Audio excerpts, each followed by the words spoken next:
আমলনামা মুভিটি। গল্পের শুরুতেই আমরা হাসানকে দেখতে পাই। সে একটা বড় বোয়াল মাছ কিনে বাসায় ফিরছিল।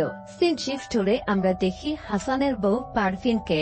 পারভিন সেই বড় বোয়াল মাছটা রান্না করে এনে আজিজ নামে একটা লোককে খেতে দেয়। এই আজিজ হচ্ছে হাসান ও পারভিনের উকিল বাবা। তবে এর বাইরে তার পরিচয় হচ্ছে সে একজন মাদক ব্যবসায়ী। আর হাসান মূলত একসময় তার হয়ে মাদক ব্যবসার কাজ করত। সেখান থেকে আজিজের সাথে হাসানের ভালো একটা সম্পর্ক গড়ে ওঠে। আর এরপর বিয়ের পর হাসান আজিজকে তার উকিল বাবা বানায়। আজিজের সাথে হাসানের কথা শুনে বুঝতে পারি তাদের সম্পর্ক অনেক ভালো। হাসান তার দুটি মেয়ে এবং তার বউ পারভিনকে নিয়ে খুবই সুখে শান্তিতে বসবাস করছে। আজিজ তখন হাসানের বড় মেয়ে মিশুকে ডাক দেয় আর নাতিদের সাথে খুনসুটি করে। এরপর সে হাসানকে বলে, একটা বড় দান পাইছি, যদি এটাতে সফল হই তাহলে আমার অবস্থান দারুণ একটা কিছু হইব। আর এজন্য সে হাসানকে বলে, বর্ডারে তুই আমার চালানটা পার করে দে। এটা শুনে হাসান চুপ হয়ে যায়। তখন পারভিন বলে, আব্বা, নিশোর আব্বা তো 2-3 বছর ধরে এই ব্যবসা সাইরা দিচ্ছে, আর আমারও মন টানে না এসব ব্যবসায়, আপনি ওই আর এসবে জড়ায়েন না। তখন আজিজ হাসানকে বলে, এই 2-3 বছর তো তোরে আমি কিছু কই নাই। এই যে ফ্যাক্টরিতে কাজ পাইছস, এই কলোনিতে থাকোস, এটা তো আমি বলে দিচ্ছি, তাই না? এছাড়া তো তোকে একটা দোকানও করে দিছি। তোরে আমি আর কখনো কোনো কিছু বলবো না। এখন সময়টা খারাপ, তুই আমারে এই চালানটা পার করে দে। তখন হাসান আজিজের আরেক সহযোগী মঞ্জুরকে দিয়ে এই কাজটি করাতে বলে। কিন্তু আজিজ জানায়, গত 2-4-5 দিন ধরে মঞ্জুরের কোনো খোঁজ নেই। সে এই কাজটি একজন বিশ্বস্ত লোক দিয়ে করাতে চায়, আর সে হচ্ছে হাসান। সে আরো জানায়, হাসান যদি এই কাজটা করে দেয় তাহলে সে হাসানকে 4-5টি দোকান করার টাকা দিয়ে দেবে। কিন্তু হাসান কোনোভাবেই তার কথায় রাজি হয় না, কারণ সে তার মেয়ের মাথায় হাত রেখে বলেছে সে আর মাদক ব্যবসার কাজ করবে না। এছাড়া সে আজিজের কথা অনুযায়ী সবকিছু করতে রাজি। এরপর পারভিন মাছের মাথাটা আজিজের পাতে তুলে দেয় আর বলে, নিশোর আব্বা দোকানটা খুব ভালোই চালাইতাছে, তবে দোকানের পাশে আরিফ ভাইয়ের কিছু জায়গা আছে, জায়গাটা খালি পড়ে আছে। ওই জায়গাটুকু যদি নিশোর আব্বা পাইতো তাহলে ব্যবসাটা আরো বড় করতে পারত। আপনি একটু আরিফ ভাইকে বলে দেখেন না আব্বা, আপনি বললে আরিফ ভাই জায়গাটা দিয়ে দিব। তখন আজিজ বলে, ঠিক আছে, বলে দিব। তবে সে আবারও হাসানকে জোর করে তার চালানটা পার করে দেওয়ার জন্য। কিন্তু হাসান জানায় সে এই কাজ করতে পারবে না। এরপর বাইরে এসে আজিজ কারোর সাথে ফোনে কথা বলে আর জানায়, আপনি হাসানকে দিয়ে দেন। এরপর কথা বলা শেষ করে সে ভিতরে আসে আর জানায় সে আরিফকে বলে দিয়েছে। এটা শুনে পারভিন অনেক খুশি হয়। এরপর আজিজ নিশোকে বলে, কি নাকি বাবা, কতদিন খাওয়াই দিব, যখন বাবা থাকবো না তখন খাইতে হবে না। এটা বলে সে সবার কাছ থেকে বিদায় নিয়ে চলে আসে। এরপর সিন শিফট হলে আমরা বিপাশাকে দেখতে পাই। সে প্রেগনেন্ট, তাই তার হাজবেন্ড ইমরান তার জন্য রান্নাঘরে চাউমিন বানাচ্ছে। তবে রান্না করতে দেরি হয়, বিপাশা ইমরানের উপর কিছুটা রেগে যায়। যাই হোক, এরপর ইমরান চাউমিন রান্না করে এনে বিপাশাকে খাইয়ে দেয়। ইমরান তার ওয়াইফকে অনেক ভালোবাসে আর অনেক যত্ন করে। ইমরান মূলত গোয়েন্দা সংস্থার লোক, সে মাদক বিরোধী অভিযান পরিচালনা করে। এদিকে আমরা দেখি নিশোর কালকে পরীক্ষা, কিন্তু নিশো তার মাকে জানায় তার বাবা এখনো পরীক্ষার ফি পরিশোধ করেনি। তাই পারভিন বিষয়টা হাসানকে জানায়। তখন হাসান এসে তার মেয়েকে বলে সে কালকেই পরীক্ষার ফি সহ নিশোকে একটা জ্যামিতি বক্সও কিনে দেবে। আর এটা শুনে নিশো অনেক খুশি হয়। এদিকে আমরা দেখি বিপাশা একটা নাম রাখার বই হাতে নিয়ে তার হাজবেন্ডকে ডাকছে। তারা জানতে পেরেছে তাদের একটা কন্যা সন্তান হবে। তাই বিপাশা তার হাজবেন্ডকে বলতে থাকে আজকে তাদের মেয়ের নামটা ফাইনাল করতে হবে। এরপর ইমরান আসলে বিপাশা লিস্টে রাখা একে একে অনেকগুলো নাম পড়ে শোনাতে থাকে। কিন্তু একটু পরেই বিপাশা দেখে তার হাজবেন্ড ঘুমিয়ে পড়েছে, আর এতে সে কিছুটা বিরক্ত হয়। সিন শিফট হলে আমরা দেখি হাসানের বাড়ির গেটে কয়েকজন লোক এসে গেটে ধাক্কা দিতে থাকে আর গেট খুলতে বলে। শব্দ শুনে পারভিন আসে আর বলে, আপনারা কারা? তখন বাইরে থাকা লোকজন জানায় তারা আইনের লোক। এটা শুনে পারভিন খুব ভয় পায় আর হাসান আসলে হাসানকে ভেতরে যেতে বলে। এরপর গেট খুলে দিলে তারা এসে হাসানকে বলে, আপনাকে আমাদের সাথে যেতে হবে। হাসান বলে, কেন? তখন তারা জানায়, আপনি মাদকের ব্যবসা করেন না? জিজ্ঞাসাবাদ আছে, যান রেডি হয়ে আসুন। পারভিন তখন অনেক অনুরোধ করতে থাকে আর বোঝানোর চেষ্টা করে যে তার হাজবেন্ড এখন আর মাদকের ব্যবসা করে না, কিন্তু তারা কোনো কথাই শোনে না। তারা জানায় জিজ্ঞাসাবাদ শেষে 2 দিন পর ছেড়ে দেওয়া হবে। পারভিন হাত জোর করে রিকোয়েস্ট করে তার হাজবেন্ডকে ছেড়ে দিতে, কিন্তু তারা টেনে হিসড়ে হাসানকে বাড়ি থেকে বের করে নিয়ে আসে। অসহায়ের মতো কান্না করতে থাকে হাসানের স্বজনেরা। তখন হাসানের মা পারভিনকে বলে তার উকিল বাবাকে কল দিতে। এরপর সে তার উকিল বাবাকে কল দেয়, কিন্তু ফোনটা তখন বন্ধ পায়। পারভিনের তখন অনেক টেনশন হতে থাকে। এরপর সে তার ভাই বাপ্পিকে ফোন দেয় আর বিষয়টা জানায় আর তাড়াতাড়ি বাসায় আসতে বলে। এরপর সে তার ভাই বাপ্পিকে নিয়ে থানায় যায় আর বড় স্যারের সাথে কথা বলতে চায়, কিন্তু সেখানে থাকা কনস্টেবল জানায় স্যার এখন ঘুমাচ্ছে, আপনি পরে আসুন। পারভিন চলে না এসে সেখানে বসে অপেক্ষা করতে থাকে। কিছুক্ষণ পর বড় স্যারকে ঘুম থেকে ডেকে তোলে আর তার নাম হচ্ছে মিজান।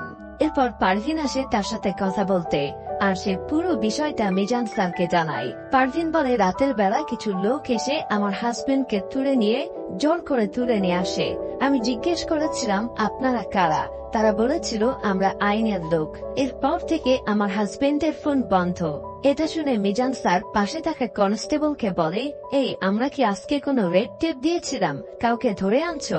সে বলে না স্যার। তখন মিজান স্যার বলে আমাদের থানায় ধরে আনে নাই, এখন অন্য কোনো থানায় ধরছে কিনা এটা জানতে পারবেন ওসি স্যার আসলে। এজন্য সে পারভিনকে সকাল পর্যন্ত ওয়েট করতে বলে। বাহিরে এসে পারভিন অসহায়ের মতো কান্না করতে থাকে। এদিকে ভোরবেলা ইমরানের ফোনে একের পর এক কল আসতে থাকে। উঠে কল রিসিভ করলে ইমরান জানতে পারে তাকে এখনই একবার অফিসে আসতে হবে, কিন্তু বিপাশা এটা জানতে পেরে খুবই রেগে যায় আর বলে আমি অসুস্থ, তুমি কি কয়েকটা দিন অফিস থেকে ছুটি নিতে পারো না? তখন ইমরান বলে আমাদের অফিস এমনই, আমাদের ডিউটির কোনো সকাল বিকাল নেই। যাওয়ার সময় সে বিপাশাকে বলে ঠিকমতো ঔষধ খেও আর টেনশন করলে আমাকে কল করো। এরপর বিপাশা তাকে জ্যাকেট পরিয়ে দেয় আর বলে এই কাজটা না করলে হয় না, আমার খুব ভয় করে, কিন্তু সে তার কোনো কথাই শোনে না। সে বলে এটা আমার দায়িত্ব। এটা বলে সে বেরিয়ে যায়। এদিকে সকাল বেলায় থানায় ওসি স্যার আসলে মিজান পারভিনকে নিয়ে আসে ওসি স্যারের সাথে কথা বলিয়ে দিতে। পারভিন এসে ওসি স্যারকে পুরো বিষয়টা বললে ওসি স্যার পারভিনকে বাসায় চলে যেতে বলে আর জানায় তাদের থানায় কাউকে ধরে আনা হয়নি। সে মিজানকে দেখে বলে আশেপাশের থানায় সে খোঁজ নিয়েছে কিনা। মিজান জানায় সে খোঁজ নিয়েছে, কেউই ধরেনি। তখন সে পারভিনের কাছে তার স্বামীর নাম জিজ্ঞেস করলে পারভিন জানায় তার স্বামীর নাম হাসান। যেহেতু আগে হাসান মাদক ব্যবসার সাথে জড়িত ছিল, তাই ওসি স্যার হাসানকে চিনে ফেলে আর বলে আপনার হাজবেন্ড তো মাদক ব্যবসায়ী। পারভিন জানায় তার হাজবেন্ড মাদক ব্যবসায় ছেড়ে দিয়েছে, কিন্তু ওসি বলে এগুলো ছাড়া যায় নাকি, গিয়ে দেখেন ওদের দলেরই কেউ একজন ধরে নিয়ে গেছে, একটু গিয়ে খোঁজ নেন আর আমরা কিছু জানতে পারলে আপনাকে জানাবো। এরপর পারভিন যখন থানা থেকে বেরিয়ে যাবে তখন পেছন থেকে মিজান স্যার তাকে ডাক দেয় আর বলে আপা আপনাকে আমি যতটুকু পারি হেল্প করব, আপনি আমার বোনের মতো। এই বলে সে পারভিনের নাম্বারটা রেখে দেয় আর বলে কোনো আপডেট পেলে আপনাকে জানাবো। এতে পারভিনও অনেক খুশি হয়। এদিকে ইমরান তার অফিসে এসে স্যারের সাথে দেখা করে আর তার ওয়াইফ প্রেগন্যান্ট থাকায় কিছুদিনের জন্য ছুটি চায়। সে বলে আমি সবকিছু রেডি করে দিয়েছি, এবারের টিম লিডার যদি তিতাসকে করা হয় তাহলে আমি ছুটিতে যেতে পারতাম, কিন্তু স্যার জানাই সবকিছু সবাইকে দিয়ে হয় না আর এই জাতীয় বিষয়গুলো উপর থেকে ডিসাইড করা হয়, তাই তুমি অপারেশনটা শেষ করে তারপরে যাও। এরপর ইমরানের সাথে তার সহকারী তিতাসের সাথে দেখা হয়। সে বলে স্যার আপনার কথা অনুযায়ী ওরে ধরে আয়না একটা রুমে আটকায় রাখছি। এরপর তারা সে রুমের ভেতরে আসে আর আমরা কালো কাপড়ে মোড়ানো হাত পা বাঁধা অবস্থায় হাসানকে দেখতে পাই, অর্থাৎ ইমরানের নির্দেশে হাসানকে ধরে আনা হয়েছে। এরপর ইমরান হাসানের মুখ থেকে কালো কাপড় সরাতে বলে। এরপর কাপড় সরানোর পর হাসান ইমরানকে চিনতে পারে আর বলে স্যার আপনি, অর্থাৎ তারা দুজনে দুজনকে আগে থেকে চেনে। তখন ইমরান হাসানের প্রতি সহানুভূতি দেখিয়ে বলে তোমরা হাসানকে এভাবে ধরে আনছো কেন, আমি তো ওকে শুধু ডেকে আনতে বলেছিলাম। হাসান আমার খুবই কাছের। এরপর সে তার হাতের বাঁধন খুলে দিতে বলে আর সে হাসানকে কয়েকটা পত্রিকা দেখিয়ে বলে সব জায়গায় শুধু মাদকের নিউজ। মাদক দিয়ে সারা দেশ ভরে গেছে। হাসান জানায় সে তো এসব ব্যবসা ছেড়ে দিয়েছে। তখন ইমরান বলে, তুমি ছেড়ে দিয়েছো তো কি হয়েছে, কেউ না কেউ তো চালাইতেছে, কে চালাইতেছে তার ধরে দাও। এটা শুনে হাসান বলে, স্যার আমি তো জানি না, আমি এসবের খোঁজ খবর রাখি না, আমাকে ছেড়ে দেন স্যার। এরপর ইমরান হাসানকে বাইরে নিয়ে আসে আর বলে, তুমি এই ব্যবসা ছেড়ে দিয়েছো, এর জন্য ভালো লাগতেছে, কিন্তু এখন এই কারবার মঞ্জুর করতেছে, তাই তুমি মঞ্জুরকে ধরিয়ে দাও। এটা শুনে হাসান বলে, কিন্তু মঞ্জুরকে ধরাই দিলে তো আজিজ তো আমার ছাড়বে না। তখন ইমরান বলে, আজিজের ব্যাপারটা আমি দেখব। সে আরো জানায়, হাসান যদি মঞ্জুরের খোঁজ না দেয় তাহলে সারা রাত তাকে মারধর করে, পরের দিন তাকে কোর্টে চালান করে দেয়া হবে। এটা শুনে হাসান ভয় পেয়ে যায় আর ইমরানের কথা মতো মঞ্জুরকে ধরিয়ে দিতে রাজি হয়। এরপর তারা গাড়ি নিয়ে বের হয়ে যায় মঞ্জুরকে ধরার উদ্দেশ্যে। এদিকে পারভিনকে বাড়ির সবাই বলতে থাকে হাসানের বিষয়টা তার উকিল বাবাকে জানাতে, কারণ একমাত্র সেই পারবে হাসানকে বের করে আনতে, কারণ উনি হচ্ছে এলাকার একমাত্র ব্যক্তি যার কথা সবাই শোনে। এদিকে তারা একটা জায়গায় আসে মঞ্জুরকে খুঁজতে, কিন্তু পায় না। হাসান ইমরানকে জানায় আজকে তার মেয়ের পরীক্ষা, তাই সে যদি তাকে আধা ঘন্টা সময় দিত তাহলে সে তার মেয়েকে একটা জ্যামিতি বক্স এবং পরীক্ষার ফি দিয়ে চলে আসতো। আর এর মধ্যে সে আরেকটু ভেবে দেখত যে মঞ্জুরকে কোথায় পাওয়া যেতে পারে, কিন্তু সে হাসানকে যেতে দেয় না। এরপর পারভিন আসে আজিজের সাথে কথা বলতে। আজিজ জানায়, তুমি কালকে আমার কল করছিলা, ধরতে পারি নাই, বলো কি হয়েছে। এরপর পারভিন কাঁদতে কাঁদতে পুরো বিষয়টা আজিজকে বলতে থাকে আর হাসানকে সারিয়ে আনতে বলে। পারভিনের কান্নাকাটি দেখে সে তাকে সান্ত্বনা দেয় আর সে থানার ওই ওসিকে কল করে যার সাথে ওই দিন পারভিন কথা বলে এসেছিল। সে ওসিকে জিজ্ঞেস করে তারা হাসানকে কোনো কারণে ধরে নিয়ে গেছে কিনা।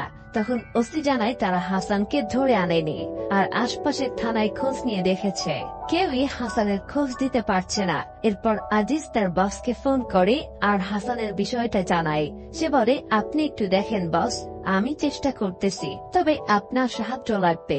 এরপর সে পারভিনকে বাড়িতে চলে যেতে বলে আর জানায়, আমরা বিষয়টা দেখতেছি। এদিকে গাড়িতে বসে ইমরান সুন্দর নাম রাখার বইটা পড়তেছিল। সে সবাইকে বলে তার মেয়ের জন্য একটা সুন্দর নাম সিলেক্ট করে দিতে। তখন একে একে সবাই নাম বলতে থাকে, কেউ বলে ইভা, কেউ বলে প্রতিমা। তখন হাসান তাকে তার মেয়ের নাম ইলসা রাখতে বলে আর হাসান জানায় তার যদি আরেকটা মেয়ে হতো তাহলে সে ইলসা নাম রাখত। ইমরান তখন নামের অর্থ জিজ্ঞেস করলে হাসান জানায় ইলসা নামের অর্থ সুন্দর ফুলের গাছ। নামটা ইমরানের বেশ পছন্দ হয় আর সাথে সাথে সে তার বউ বিপাশাকে কল করে জানিয়ে দেয় যে তাদের মেয়ের নাম ইলসা। নামটা বিপাশার কাছেও বেশ ভালো লাগে, তাই ইমরান হাসানকে ধন্যবাদ জানায়। তখন হাসান বলে, মেয়ে বড় হয়ে যদি জিজ্ঞেস করে নামটা কে রেখেছিল তখন আপনি বললেন তোমার হাসান চাচা রেখেছিল। এদিকে থানার সেই মিজান স্যার পারভিনকে কল করে আর ঘাটের পাড়ে আসতে বলে। সে জানায় হাসানের খোঁজ পাওয়া গেছে। এদিকে তারা হাসানের কথা মতো একটা পরিত্যক্ত জায়গায় আসে মঞ্জুরকে ধরতে। সেখানে একটা ছেলেকে নেশা করতে দেখলে তারা সেই ছেলেটিকে ধরে ফেলে আর মারধর করে। ইমরান জিজ্ঞেস করে সে মঞ্জুরকে চেনে কিনা, কিন্তু ছেলেটি জানায় সে মঞ্জুরকে চেনে না, এমনকি হাসানও সেই ছেলেটিকে চেনে না। তাই তারা ছেলেটিকে ছেড়ে দেয়। তারা সেখানেও মঞ্জুরকে পায় না। এদিকে কথা মতো পারভিন ঘাট পাড়ে আসে মিজানের সাথে কথা বলতে। মিজান জানায় সারা দেশে মাদক বিরোধী অভিযান চলতেছে, তাদেরই কোন টিম হাসানকে ধরে নিয়ে গেছে। তখন পারভিন বলে, এখন কি করব ভাই? মিজান জানায় এটা অনেক গভীরের ইস্যু, আমাদের হাতে থাকলে 1-2 ভেতরে আপনার হাজবেন্ডকে সারিয়ে নিয়ে আসতাম, কিন্তু এটা এমন এক টিমের কাছে চলে গেছে, ছাড়িয়ে আনতে খরচপাতি হবে। সে তখন পারভিনের কাছে 10 লাখ টাকা চায় আর এই বিষয়টা কাউকে জানাতে না করে। এটা শুনে তো পারভিন শকড হয়ে যায়, কারণ এত টাকা সে কোথায় পাবে। তখন মিজান বলে, আমার হাতের বাইরে চলে গেলে আমি কিছুই করতে পারবো না, তাই টাকাটা ম্যানেজ করেন। যাই হোক, স্বামীর কথা ভেবে সে রাজি হয়ে যায়। এদিকে ইমরান হাসানের কাছে জানতে চায় সে কেন মাদক ব্যবসার কাজ ছেড়ে দিল, তার সাথে মঞ্জুরের কোনো ঝামেলা হয়েছিল কিনা। তখন হাসান জানায় তার মেয়ে অনেক ভালো স্টুডেন্ট, তার মেয়ের স্বপ্ন সে বড় হয়ে ডাক্তার হবে, তাই হাসান চায়নি হারাম টাকা দিয়ে তার মেয়েকে ডাক্তার বানাতে, তাই সে মাদক কারবারের ব্যবসা ছেড়ে দিয়েছে। সে ইমরানকে বলে, আপনি খুব লাকি স্যার, মেয়ে বাচ্চারা বাবাদের জন্য লাকি হয়। এই যে আমি আপনার সাথে আছি, এখন অবশ্যই আমার মেয়ে আমার জন্য দোয়া করতেছে। সিন শিফট হলে আমরা দেখি সত্যি সত্যি তার মেয়ে তার জন্য নামাজ পড়ে দোয়া করতেছে, যেন তার বাবা সুস্থ থাকে এবং তাদের কাছে ফিরে আসে। এই দৃশ্যটা খুবই ইমোশনাল ছিল। প্রত্যেকটা বাবার কাছেই তার মেয়ে রাজকন্যা। যাই হোক, এরপর তিতাস এসে জানায় সে এলাকায় খোঁজ নিয়ে জানতে পেরেছে মঞ্জুরকে নাকি সপ্তাহখানেক আগে ফেরিঘাটে দেখা গেছে। তাই আবার তারা ফেরিঘাটের উদ্দেশ্যে রওনা দেয়। এদিকে পারভিন টাকা ম্যানেজ করার জন্য অনেকের কাছে ফোন করে টাকা ধার চায়, কিন্তু কোথাও টাকা ম্যানেজ করতে পারে না। এরপর সে তার উকিল বাবার কাছে যায় আর মিতানের সাথে তার যেসব কথা হয়েছে সবকিছুই তাকে জানায়। তবে সেও টাকা দিতে রাজি হয় না। উল্টো সে তাকে বলে, যেখানে আমি এবং আমার বস বিষয়টা দেখতেছি সেখানে তোমার এত টেনশন কিসের? এই বলে সে চলে যায়। এদিকে ফেরিঘাটে গিয়েও তারা মঞ্জুরকে খুঁজে পায় না। তখন হাসান বলে, স্যার আমি শিওর মঞ্জুর বাসাতেই আছে। আমি শুনেছিলাম সে নেশা পানি করে 3-4 দিন বাসাতেই ঘুমায় থাকে, হয়তো বাসাতেই ঘুমাইতেছে। এরপর তারা মঞ্জুরের বাসায় আসে আর হাসান মঞ্জুরের বউকে জিজ্ঞেস করে মঞ্জুর বাসায় আছে কিনা। তখন মঞ্জুরের বউ জানায় মঞ্জুর 2-3 দিন ধরে বাসায় আসে না, তবে সে জানায় তার সাথে যোগাযোগ হলে সে হাসানকে জানাবে। ফেরার পথে মাঝ রাস্তায় ইমরান গাড়ি থামায় আর হাসানকে কলার ধরে গাড়ি থেকে নামিয়ে বলে, স্পষ্ট করে বল মঞ্জুর কোথায়। যখন হাসান জানায় মঞ্জুরের একটা বান্ধবী আছে বোম্বাস্টিং বারে, হয়তো সেখানেও পাওয়া যাবে। এরপর তারা সেই বারে যায় আর মঞ্জুরের সেই বান্ধবীর নাচের সাথে আনন্দ উল্লাস করে। এরপর ডান্স শেষে ইমরান সেই মেয়ের কাছে আসে, কারণ তারা বুঝতে পারে এই মেয়েও বারে নাচ গানের পাশাপাশি মাদক ব্যবসার সাথে জড়িত। এরপর তিতাস মেয়েটিকে বলে তার কাছে থাকা মাদকগুলো বের করে দিতে। প্রথমে মেয়েটি স্বীকার না করলেও চাপে পড়ে তার শরীরে লুকানো সব মাদকগুলো একে একে বের করতে থাকে। এরপর ইমরান জিজ্ঞেস করে মঞ্জুর কই। সে বলে আমি জানি না, 2 দিন ধরে আমার সাথে কোনো যোগাযোগ নেই। ইমরান তখন তিতাসকে লোকাল থানায় খবর দিতে বলে আর মেয়েটিকে জেলে পাঠাতে বলে। এদিকে আমরা দেখি পারভিন তার সমস্ত গহনা বিক্রি করে 3.5 লাখ টাকা ম্যানেজ করে মিজানের কাছে যায় আর টাকাগুলো দিয়ে বলে বাকি টাকা সে ম্যানেজ করে ফেলবে, যেভাবেই হোক তার স্বামীকে ছাড়িয়ে আনতে বলে।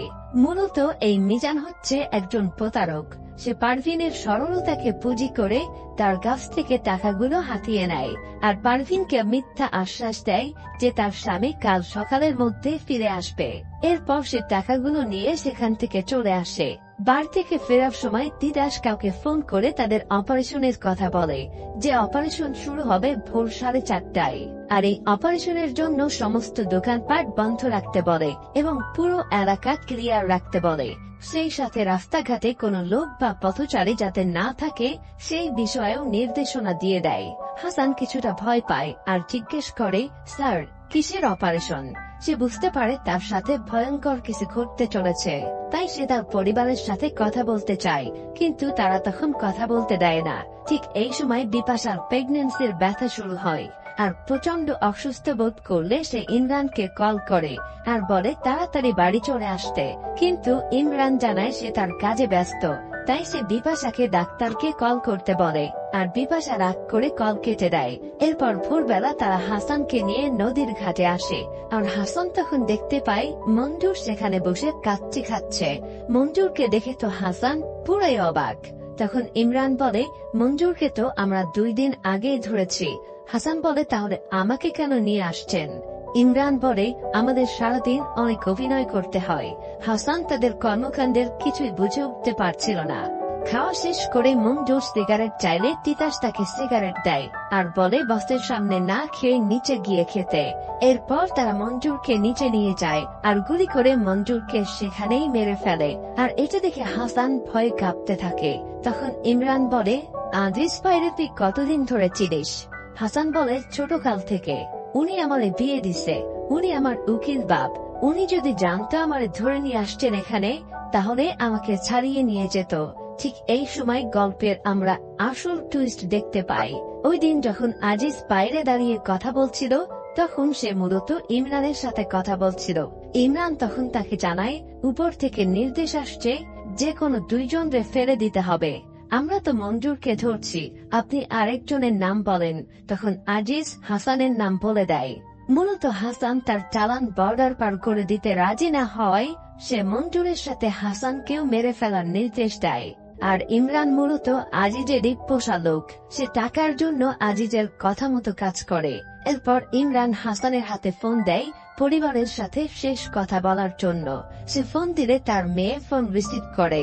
সে বলে, তুমি কেমন আছো মা? আমরা সবাই অনেক টেনশন করতেছি, তুমি চলে আসো।